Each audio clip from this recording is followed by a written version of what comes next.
అదన్నీ అబద్ధాలు చెప్తోంది గ్రాని. ఏమిటి స్వర్ణ? అమ్మమ్మ గారు మీరు వెళ్ళండి, వారిని నేను రెడీ చేసి తీసుకొస్తాను. అవసరం లేదు, మీరు వెళ్ళండి, నేనే వస్తాను. ఏయ్, మిమ్మల్ని ఎవరు పిలిచారు ఇక్కడికి?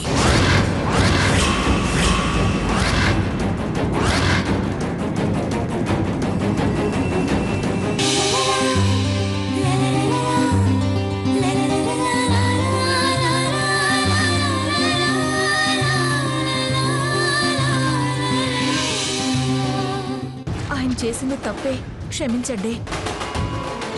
అయినా నాకేమీ క్షమాపణలు అవసరం లేదు. మీ ప్రార్థనలు నేను వినదలుచుకోలేదు. అలాగే వెళ్తాం. పంతులు గారు పుట్టింటి కట్నాలు అన్నారు. కూతురు కళ్యాణం జరిగి భర్తతో తొలిసారి పీటల మీద కూర్చుంది. ఇవి మీరే మావిగా చదివించండి. దాని నుదుట కుంకుమ బొట్టు పెట్టి వెళ్ళనివ్వండి.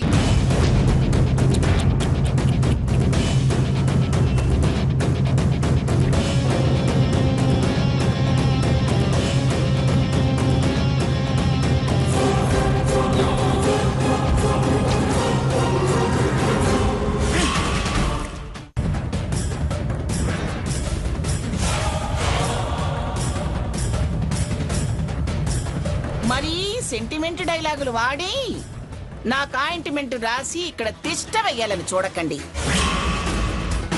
బొట్టు లేదు, బట్టలు లేవు. ఈ ఒక కట్నాలు, వాటిని నేను చదివించాలి. హే,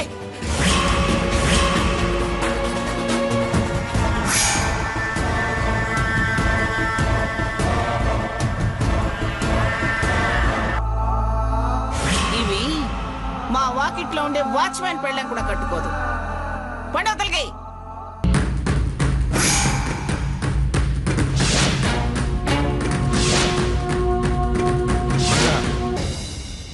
చూడండి.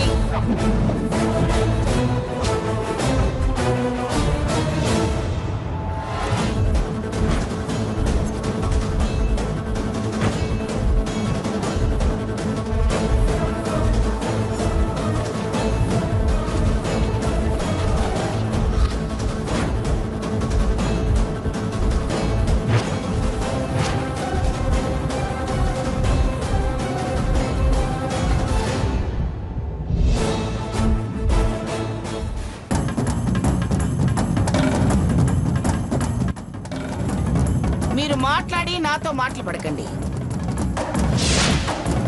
మింగ మెతుకు లేని దరిద్రుడు నన్నంత మందిలో ఎంతెంత మాటలన్నాడు. అప్పుడున్న పరిస్థితుల్లో ఏ తండ్రి అయినా అలాగే మాట్లాడతాడు మంగా. సమర్థించద్దు. కళ్ళెదుట కన్న కూతురు గుణవంతురాలు కాదని నింద వేస్తే ఎవరు మాత్రం సహిస్తారు చెప్పు?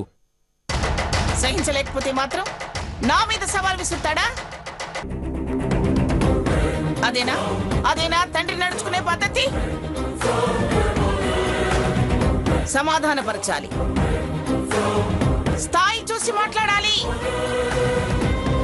10 మందిలో ధూ అని చాటుగా కాళ్ళు పట్టుకుంటే సరిపోతుందా?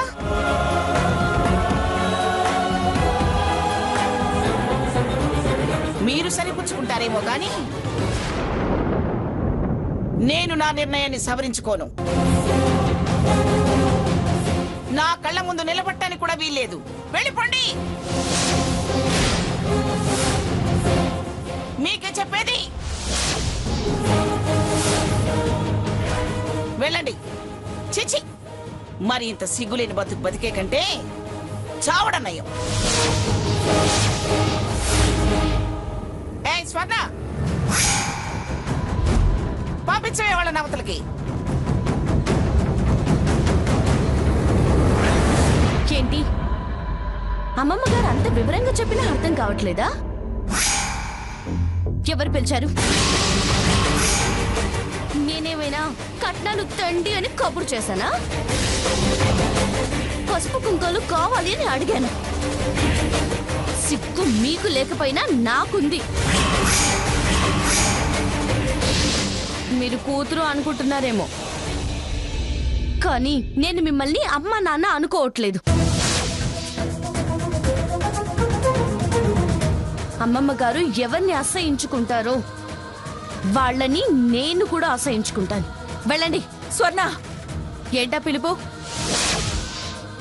ఎవరు అనుకుంటున్నారు నన్ను? బతకలేక బతుకు నడిపిస్తున్న బడి పంతులు రామచంద్రయ్య కూతురు అనుకుంటున్నారా?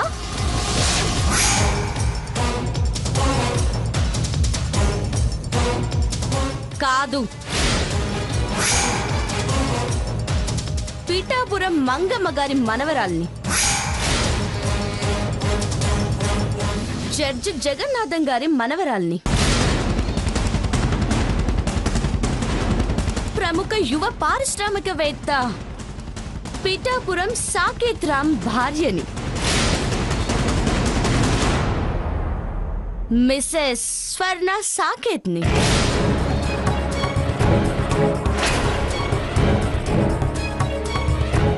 మీలాంటి అలగా వాళ్ళంతా అమ్మగారు అని పిలిచే స్థాయి నాది.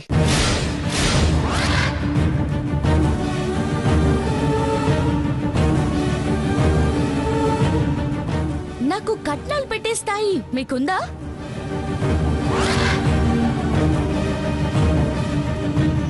అసలు ఆ అర్హత మీకుందా? స్వర్ణ, ఏంటమ్మా మాటలు? దయచేసి మీరు కల్పించుకోకండి అత్తయ్య గారు. ఇది నా పర్సనల్ విషయం.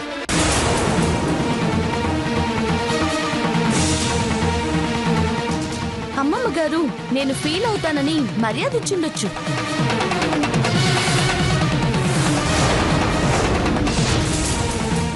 కానీ నేనివ్వను. నేను కూతుర్ని కాదనే కదా నా పెళ్లికి ఉండకుండా పెద్ద కూతురు వెంట వెళ్ళిపోయారు. మళ్ళీ ఇప్పుడు ఎందుకు వచ్చారు? వరుసలు ఎందుకు తిరిగేస్తున్నారు? బంధాలు ఎందుకు గుర్తు చేస్తున్నారు? సంధిస్తే దూరి అంతూ ఇంతూ మెల్లగా సర్దుకుపోదామనా? అప్పగింతలు కూడా లేని మీరు వెతుక్కుంటూ రావడం ఎందుకు? కట్నాలు వంకతో కలిసిపోదాం అనుకుంటున్నారా? అది జరగని పని. నేను అష్టైశ్వర్యాలున్నింట్లో కాలు పెట్టాను. పుట్టుక దరిద్రం వదిలించుకొని వచ్చాను.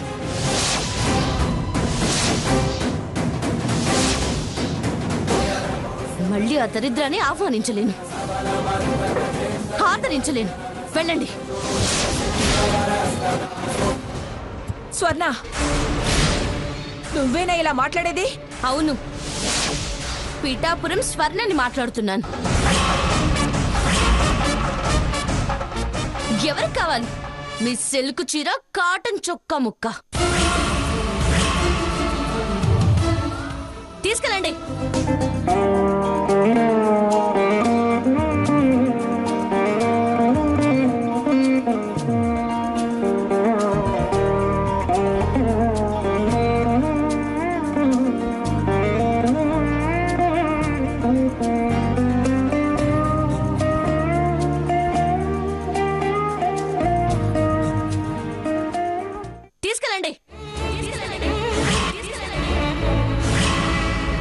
అమ్మ స్వర్ణ, అలా పిలవద్దని చెప్పాను, వినిపించలేదా?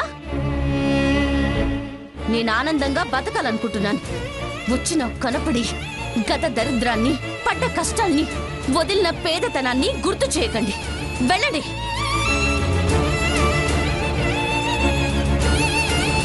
వెళ్ళమని చెప్పేది మీకే.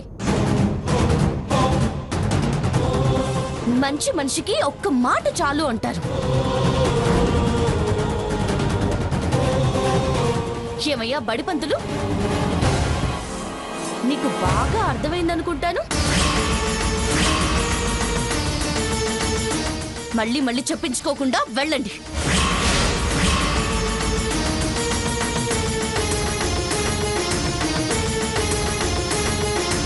మీ కన్నీళ్లు కూడా ఈ కాంపౌండ్ లో పడద్దు. అన్నీ గేట్ దాటాకే. వెళ్ళండి.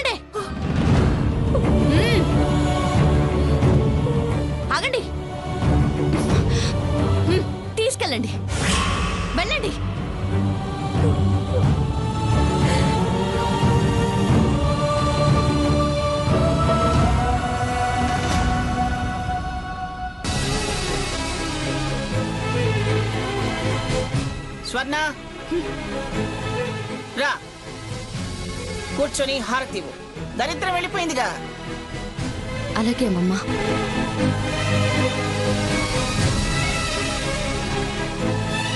పూజారి గారు అమ్మా మీరు కానివ్వండి. అలాగేనమ్మా. లక్ష్మీం క్షీరసముద్రరాయుతనయాం శ్రీరంగధామేశ్వరీం దాసీభూత సమస్త దేవ వనితాం లోకైక దీపాంకురాం.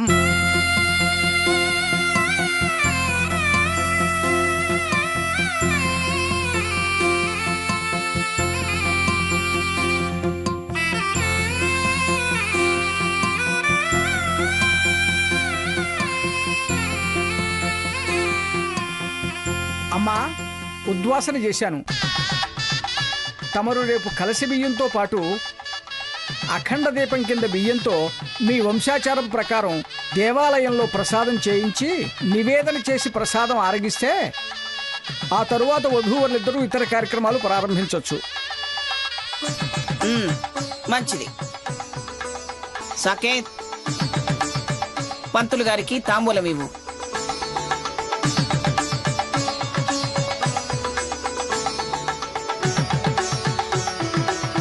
ఓం శ్రీ సత్యనారాయణ స్వామినే నమః. ఇది అంతరిచ్చిపోయిందేమిటి? దీని వాలకు నాకు అనుమానం కలిగిస్తుంది. రేపు గుడికెళ్ళి గుళ్ళో ధ్వజస్తంభం ముందు దీని సంగతి తేల్చాలి.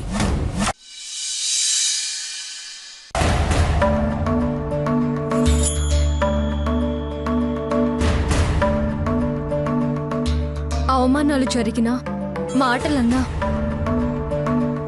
అన్ని సాంప్రదాయాలు యథావిధిగా జరగాలనే చూస్తుంది అమ్మమ్మ గారు. ఈ 16 రోజుల పండగ అయ్యేదాకా ఈ రాకపోకలు ఎలాగూ తప్పవు. ఆ తర్వాత కూడా కొత్తలుడిగా సాకేత్ రావడం, స్వర్ణ రావడం, నేను సర్దుకుపోయినా, నేను ఇబ్బంది పడకపోయినా సాకేత్ పడొచ్చు. వాళ్ళ కోసం కాకపోయినా ఊరికే ఇంట్లో కూర్చుంటే నాకు కూడా తోచదు. నన్ను చూస్తూ అమ్మా నాన్నలు బాధపడుతూ ఉంటారు. మళ్ళీ జాబ్కి వెళ్ళడం బెటర్ అనిపిస్తుంది.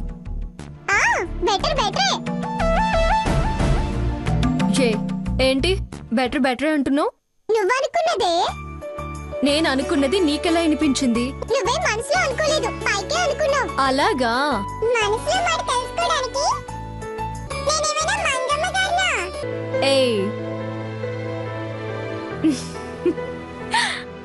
సీత, రామ్మ భోంచెద్దు గాని. అమ్మా నాన్నని కూడా రానివ్వు పిన్ని. వాళ్ళెళ్ళింది వ్రతానికి, భోంచేసే వస్తారు. నువ్వురా. అమ్మా సీత, నా కడుపులో రైళ్లు పరిగెత్తనాయి, రామ్మా. దా అక్క, నాకు కూడా ఆకలిగా ఉంది. బాబాయ్. సర్లే పదండి.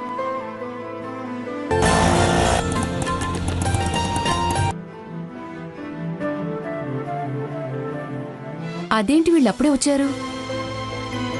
గుమ్మంలోంచి తిరిగి పంపించేసిందేమో. ఏంటనే వ్రతం అప్పుడే అయిపోయిందా? అయిపోయింది. అప్పుడే? నేను వెళ్ళేసరికే వ్రతం అయిపోయింది, కథే మిగిలింది. వ్రతం బాగా జరిగిందా నాన్న?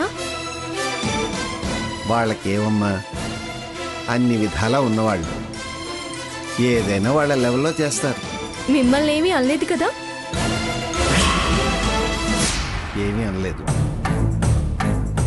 ఎందుకండి, ఎందుకు అబద్ధాలు ఆడుతున్నారు?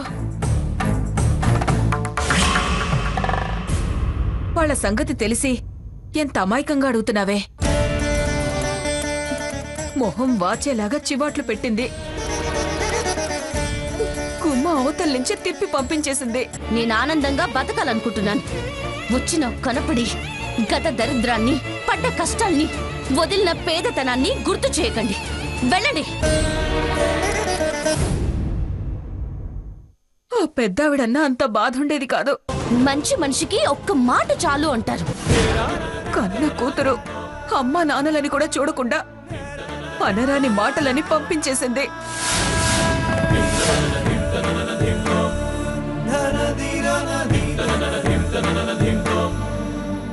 కూతురని, అది బాగుండాలని మేం వెళితే మెడపట్టి గెంటే దానికన్నా ఎక్కువే మాట్లాడింది.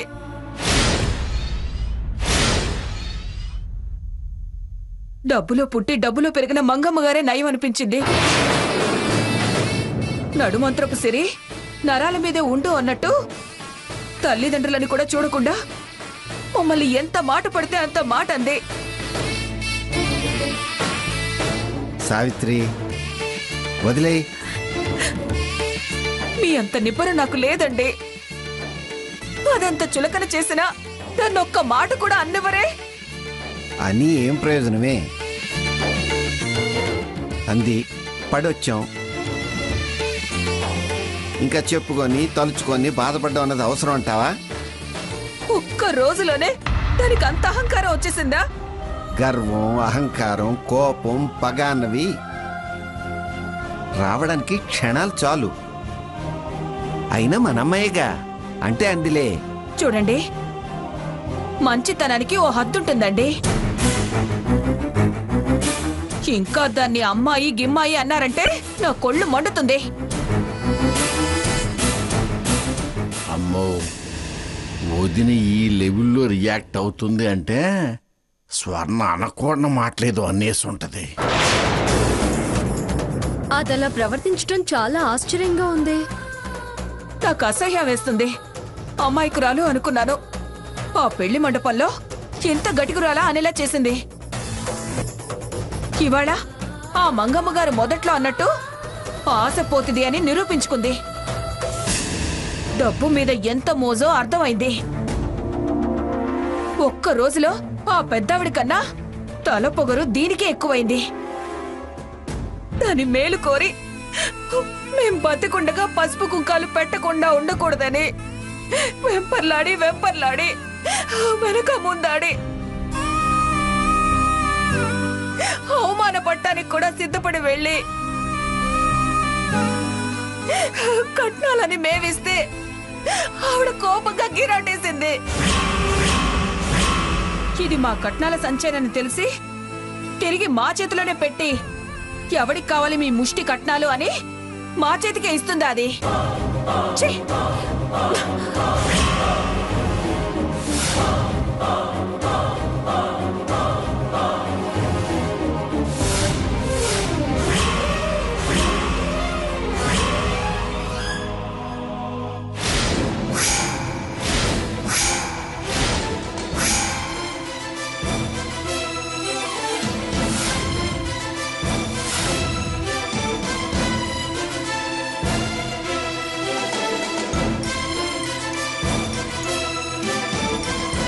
అమ్మా, మీరు తీసుకెళ్ళింది ఈ బట్టలు కాదు కదా?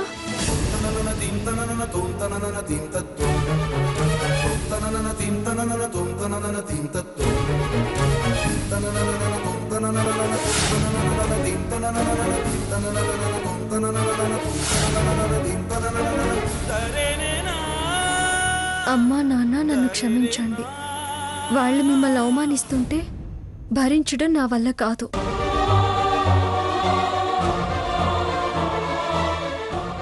వాళ్ళ తిట్లు మీకు తగలకూడదనే మిమ్మల్ని అక్కడి నుంచి పంపించడానికి నేను అలా మాట్లాడాల్సి వచ్చింది. దయచేసి అర్థం చేసుకోండి. నా గురించి దిగులు పడకండి.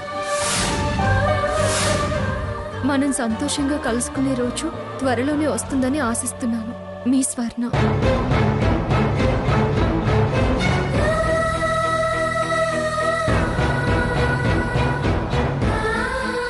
అదమ్మా స్వర్ణ. దానికి అహంకారం అన్నావు, నడవంత్రపు సిరన్నావు. అది రామచంద్రం మాస్టర్ గారి కూతురమ్మా. తొందరపడకే. అంటే అందిలే అంటే సమర్థించొద్దు, మీ అంత ఓపిక నాకు లేదు అన్నావు. మన ధర్మాన్ని కాపాడింది అది. మన కట్నం అందుకుంది. అంతేకాదు, తన ధర్మము కాపాడుకుంది. అమ్మా నాన్నలకి కట్నం పెట్టింది. కన్నీళ్లతో పాదాలు కడిగి ఆశీర్వదించమంది. చీచి అని అసహించుకున్నావు. నీకన్నా అదే పెద్దదైపోయిందే.